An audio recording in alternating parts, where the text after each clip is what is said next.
Could D. Eskridge be primed for a big sophomore season, or is another player going to emerge at the slot position for the Seahawks? I'll be breaking it down in our latest position-by-position depth chart review on our Blue Friday edition of Locked On Seahawks.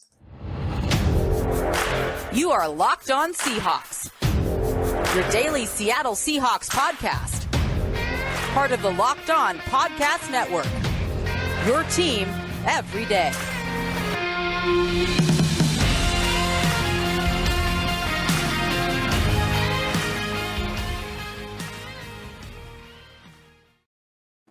Greetings, 12s. This is Corbin Smith, your host for Locked On Seahawks. Thanks as always for making Locked On Seahawks your first listen 5 days a week. Riding solo on our Blue Friday episode. Plenty to unpack after the Seahawks' 5th OTA yesterday, including some comments from Shane Waldron, first time speaking with the media this offseason. Plus, I'll be answering your questions in our weekly mailbag segment and checking out slot receivers in our latest position-by-position depth chart review. This episode is brought to you by Blue Nile. Make your moments sparkle with jewelry from BlueNile.com, and Locked On Sports listeners get $50 off purchases of $500 or more. This podcast exclusive includes engagement. Use the code Locked On at checkout at BlueNile.com. Now for your lead story here on our Blue Friday edition of Locked On Seahawks. For the first time this offseason, offensive coordinator Shane Waldron met with the local media following yesterday's 5th OTA session. We picked his brain on a number of different topics: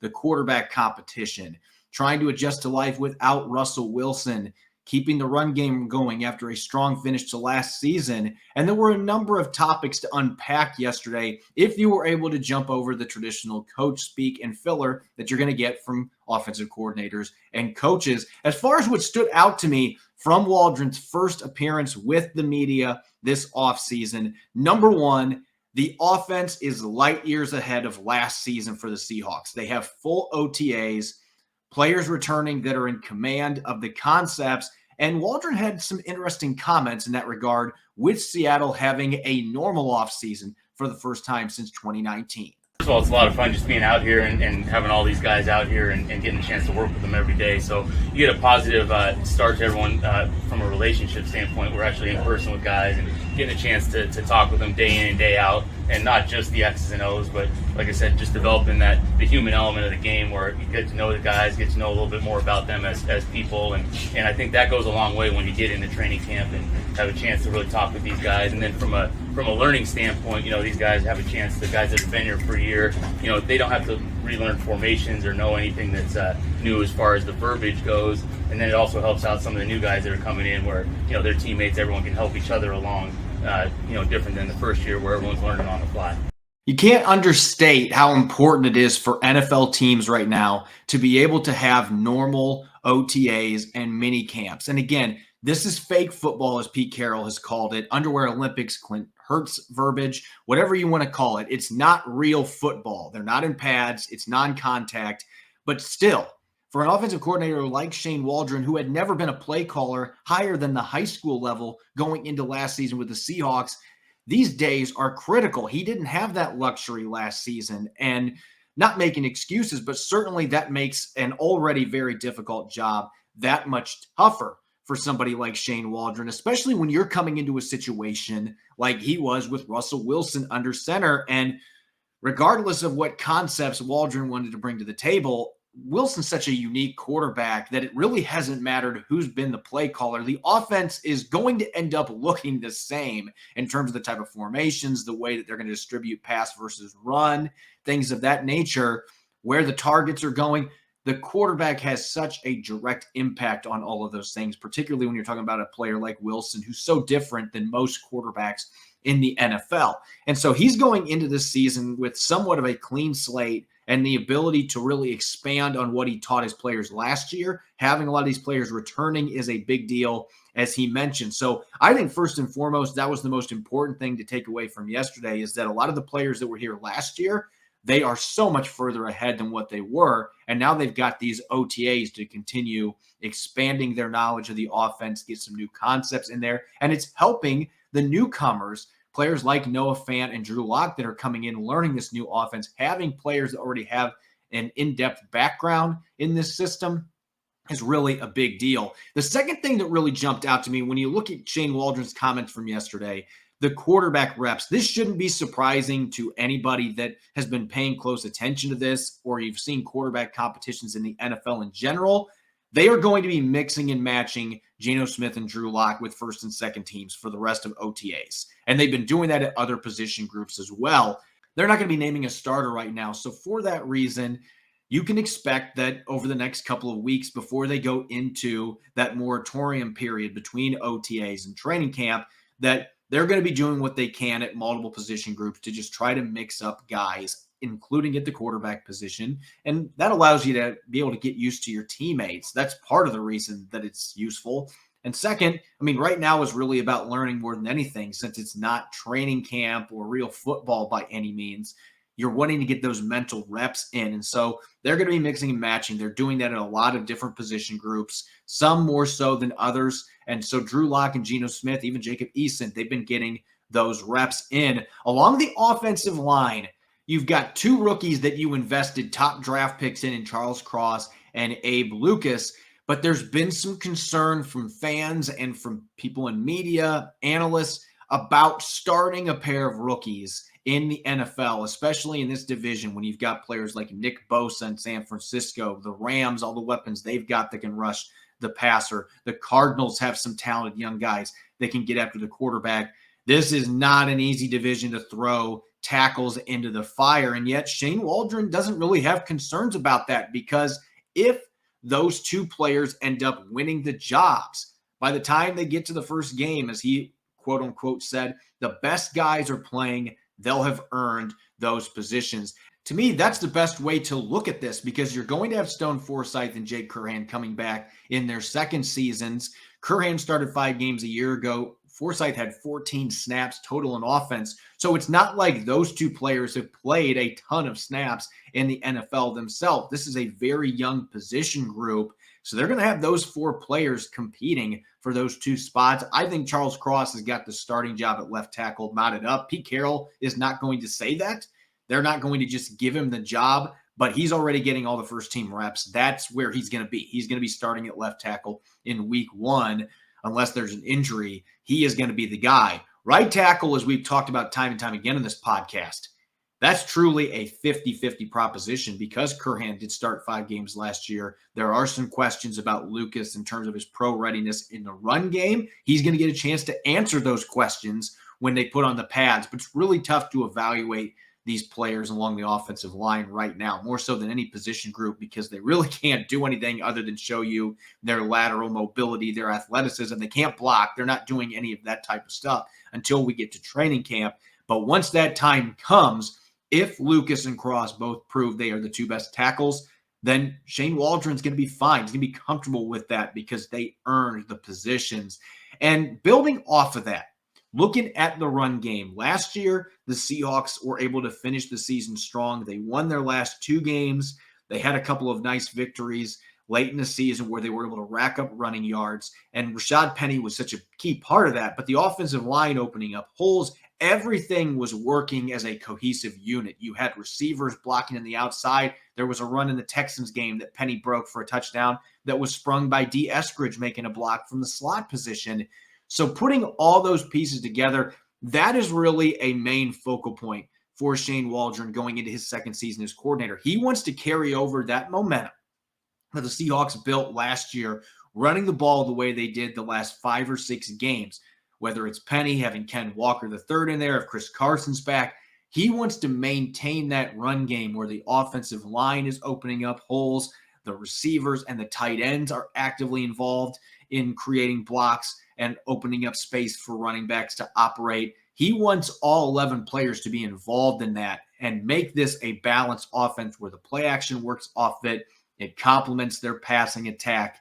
So he wants to continue what they had those last 5 games, and that's something that they're going to be emphasizing. Again, right now, you can't really evaluate the run game during OTAs and mini camps. You're going to have to wait till training camp, but that is one of their top goals. They want to be able to support their new quarterback, whoever wins the starting job in August. They want to support that player with a strong running game like the one they had late last season, and that gives this offense the best chance to be effective and efficient moving into the post-Russell Wilson era in 2022. Coming up next, I'm going to be tackling your questions in our weekly mailbag segment. Tons of questions from the 12s on Seahawks, NFL, and other topics. I'll be answering as many as I can coming up next. At BlueNile.com, you can celebrate all of life's special moments, from creating the custom engagement ring of your dreams to gifting a classic and timeless jewelry piece, all at prices you won't find at a traditional jeweler.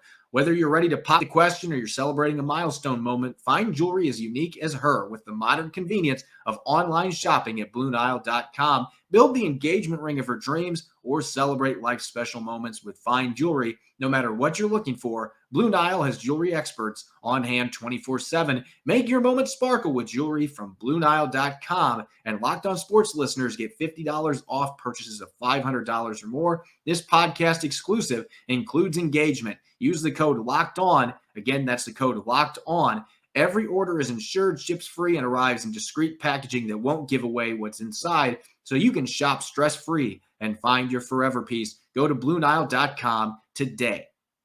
You're listening to the Locked On Seahawks podcast, Blue Friday edition. I'm your host, Corbin Smith. Thanks as always for making Locked On Seahawks your first listen 5 days a week. And we have an important favor to ask all of you, our wonderful listeners. We've put together a survey so we can learn more about our listeners like you and make your favorite Locked On podcast even better. This is your opportunity to tell us what you like and don't like about Locked On Podcasts. So go to lockedonpodcast.com/survey right now to get started. It won't take very long, and everyone that completes a survey qualifies for a chance to win one of 10 $100 Ticketmaster gift cards. To take our audience survey, go to lockedonpodcast.com/survey. Thanks for your help.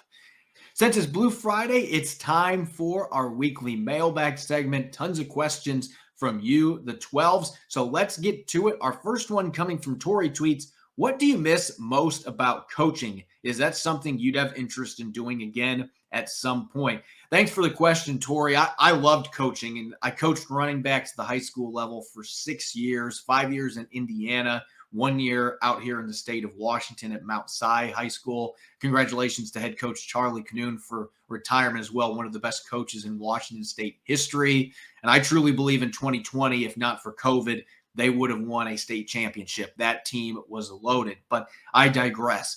As far as what I miss most about coaching, it's working with the players, hands down.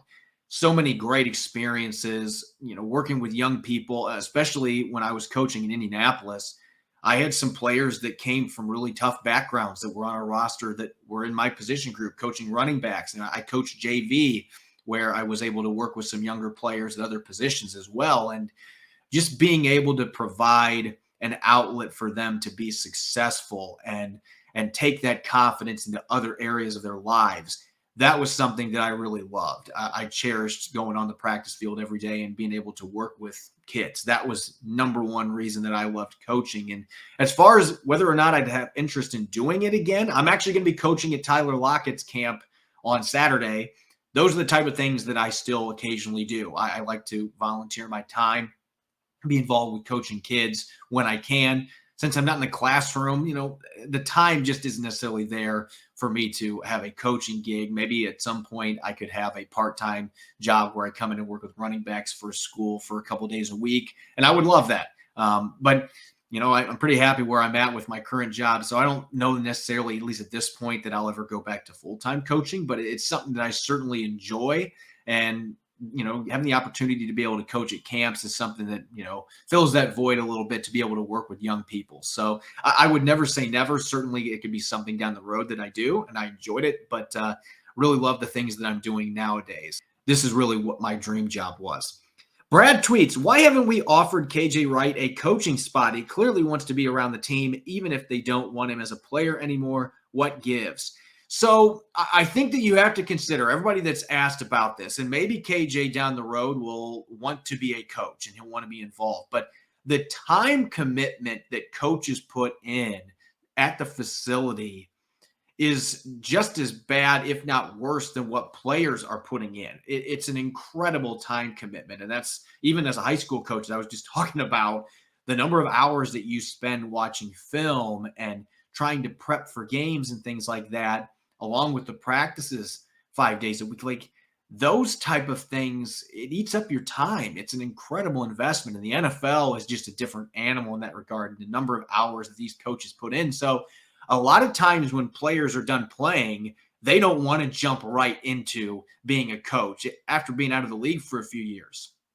That interest may spike some and they may want to get back into it and they'll be willing to take on that investment. But somebody like KJ Wright that's got young children, that's maybe not what he wants to do at this point. That doesn't mean he doesn't want to come out and watch practice occasionally or maybe have some type of a role with the organization. But it looks like he could have a really bright future ahead of him in broadcasting or as an analyst if he wants to do that. He's been getting his feet wet, doing some live shows with NFL Network recently. So that may be the route that he chooses to go. He's going to have his options. I just don't know if this is all in the Seahawks. They may have interest bringing him in as an assistant coach, and it's got to be mutual. If he doesn't want to do that, then certainly they can't force him to join the coaching staff. So it takes two to tango, and I don't know that that's something that KJ right now wants to do because of the time investment.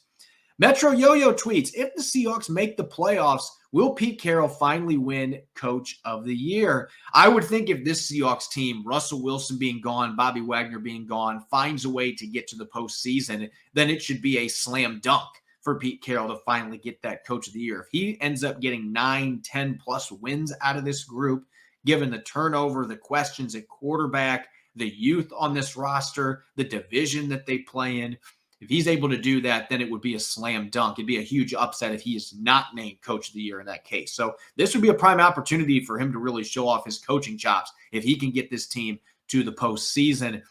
Steve Stank tweets, are we at a 2012 position with this current team? And so this is a question that Rob and I kind of looked at throughout the draft process because I think there are some similarities when you look at the draft picks that they had, the needs on the roster. But I still think that right now is much more similar to 2011. I don't know that this team is going to be ready to contend right now, especially with the quarterback situation. I think that the quarterback situation right now is probably pretty similar to when they had Tavares Jackson as the starter in 2011. He played through an injury, and the leadership he provided was not going to be the long-term answer under center. But he played better, I think, than a lot of fans anticipated. And they had some really fun young guys on that team. Richard Sherman was a rookie. Cam Chancellor was only in his second season. Earl Thomas was only in his second season. A lot of those members of that vaunted Legion of Boom defense were just entering the league at that point. So there was a lot of really intriguing young talent. And this year's draft class for the Seahawks maybe is going to have some guys that fit that bill for their next contender. So I think this is closer to being a 2011 team than 2012. From that sense, I could see next year being the year they go get their quarterback, and they're going to have a bunch of draft picks, 4 picks in the first and second round, where they can really be in that 2012 position where a really strong draft can get them right back into the playoff hunt and put them in position to be a Super Bowl contender again a few years down the road. Idaho Highlander tweets, do you expect any additional free agent signings? Nothing noteworthy, I think, at this point. Where the Seahawks are at, if they were still in a title window and Russell Wilson and Bobby Wagner were still in the Pacific Northwest, I could see somebody like maybe Ndamukong Suh, who's still a free agent, a guy that I think still can offer you something as a rotational defensive lineman. Those type of players maybe would be considered, but given the fact that the Seahawks are in a rebuild, I know Pete Carroll and John Schneider hate that word, but that's what they are in. It might be a minor rebuild. They might be more competitive than anticipated this year, but it's a rebuild. And with that, I just don't see them signing any big-name free agents, aging veterans to supplement this roster. The only thing I would anticipate any moves from here on out are going to be your typical end-of-the-roster shuffling that every team partakes in this time of year. CJ Max tweets, what would an LJ Collier-Ugo Ahmadi trade look like? Well, right now, you might be able to get a late-round pick, like a 7th rounder for Ugo Ahmadi. LJ Collier's got to prove that he's worth something. Unfortunately, when you're a healthy scratch for 7 games as a first-round pick, that doesn't look well. That doesn't look good. There were a number of reports out there that the Seahawks were trying to move him before the trade deadline, and there weren't any takers out there for him. So if they're going to have to move one of these guys, most likely it's going to be cutting them in training camp. I don't see any trades when teams are trying to cut down to 53-man rosters. I can't see a team giving up draft capital for either one. If they were going to, I would think Ahmadi, with his positional versatility, the fact that he's been more productive in game action than what Collier has in their first 3 seasons comparison-wise, he would be the one you might be able to fetch a 7th-round pick from a team if they're that desperate in the secondary.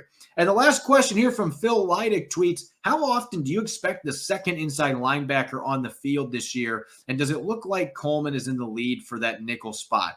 Answering that second part of the question, I think it's way too early to have any idea who the leader is at that nickel spot. Coleman has been working with the first team during OTAs. You can take that with a big grain of salt, though. Marquise Blair is yet to be on the field. I would expect when he returns that this is going to be a very competitive position with Blair, Ahmadi, and Coleman all getting looks at that nickel spot, bringing different skill sets and talents to the table. So Coleman's going to go into this with a good chance to be the guy because he was really good for 2 years in the slot for Seattle before he left in free agency. He's played in this defense, even if it's a different defense now than what it was under Ken Norton Jr. and before that, Chris Richard. He has played in this defense. The coverages, for the most part, are going to be similar to what they used to do when he was here the first time, but he's going to have competition. There's no given that he's the starter there. So I would be hesitant to say that he's out front in that regard. As far as 2 linebacker sets, you're still going to have those 2 guys on the field when you're running nickel packages. I think that Cody Barton's going to play a lot of snaps this year. Jordan Brooks is going to be on the field pretty much every play like Bobby Wagner was for the past decade. But I expect that Cody Barton's going to be out there a lot. What they're going to end up doing is players like Darrell Taylor, Boye Mafe, Uchenna Nwosu, they're going to drop down into defensive end positions when they're in nickel. They'll have 4-man fronts as they've done throughout the Pete Carroll era, and they'll have those players rushing as edge defensive ends and still have 2 linebackers on the field. Cody Barton's too good in coverage not to have him out there. And Jordan Brooks, again, he's Bobby Wagner now. He's your 100% of the snaps guy in the middle. So I expect both of those players are going to be on the field for the bulk of the snaps for the Seahawks, even if they are in nickel packages. Coming up next, I'm going to look at the slot receiver position. Yesterday, Rob Rang and I looked at outside receivers, the X and Z positions. Which players stand out at the Y spot? I'm going to be breaking it down on our latest position-by-position depth chart review. BetOnline.net is your #1 source for all your betting, stats, and sports informational needs. Find all the latest sports developments, news, and odds, including this year's NBA Finals, the NHL Hockey Conference Finals, Major League Baseball, and, of course, all the latest fighting news from MMA and UFC to boxing. BetOnline is your continued source for all your sporting and wagering informational needs, including live betting, esports, and more. Head to the website today or use your mobile device to learn more about the trends in action. BetOnline, where the game starts. You're listening to the Locked On Seahawks podcast, Blue Friday edition. This is your host, Corbin Smith, and as always, thanks for making Locked On Seahawks your first listen 5 days a week. Continuing our multi-part series here, position by position depth chart review. Yesterday, Rob Rang and I moved out to the receiver position, and as typically this time of year, the Seahawks have a ton of receivers on the roster, more than what we could cover in one episode. So we looked at the outside receivers, the X and Z positions yesterday. Today, going to slide inside to the slot position, and the Seahawks invested a 2nd-round pick in the 2021 draft on D. Eskridge out of Western Michigan, believing that he was going to be an immediate weapon out of the slot, a different skill set than DK Metcalf and Tyler Lockett. This is a guy with a powerful lower body, can break tackles, can make guys miss, a yards after catch monster, or a yak monster, if you want it in short. But they never really got a chance to see that come to fruition last year because of injuries. He missed 7 games due to a concussion early on in the year. He had a toe injury that cost him most of training camp as well. Really set him back in his first season. You started to see some signs of what he was capable of during the second half of the season. Had a big game against the 49ers in week 13, scored his first and only touchdown of the year in that game. Had a couple other big catches that picked up first downs, but we didn't get to see him on special teams. We didn't get to see very many opportunities with the football in his hands. The jet sweeps they were running with him became predictable. With that being said, I think that right now, D. Eskridge has got to be #1 on the depth chart. Seattle's going to be going into this process hoping, keeping their fingers crossed that the electric playmaker can really jump out in year number 2 when he can stay healthy. I think he's looked really good during these OTA sessions. And again, thing that you have to keep in mind with OTAs, it's not real football. But I think there's more that you can glean from receivers than other positions. You can see the athleticism, you can see the route running, you can see the soft hands, and D. Eskridge has made some nice catches so far during OTAs. So he's the projected starter, in my opinion. I think that Freddie Swain is going to be in the mix there. There could be a bit of a competition there. Freddie Swain last year doubled all of his numbers from his rookie season. That's going to be an interesting competition to watch, but I would think Seattle going into this process is hoping that D. Eskridge is going to rise up, show off that 4.3 speed, his playmaking ability in the preseason training camp, and he is going to win this job outright. Freddie Swain is still going to have a role as your number 4 receiver, but they want the second-round pick from 2 years ago to show why they picked him that high. And he's going to contribute on special teams some as well. Looking at wild cards here, to me, the wild card at the slot position, I thought about mentioning Freddie Swain just because he's been reliable. He improved last year, but Freddie Swain has been their number 3 receiver really for large portions of the last 2 seasons. So I don't necessarily consider him a wild card at this point. He's a guy that fans know. He's put up some decent numbers, given limited opportunities. I think the wild card of this position is their latest draft pick in the slot, and that's Bo Melton, the player that Jim Nagy earlier this week on our podcast called Seattle's steal of the draft. Thought he was going to be a 4th or 5th round pick coming out of Rutgers.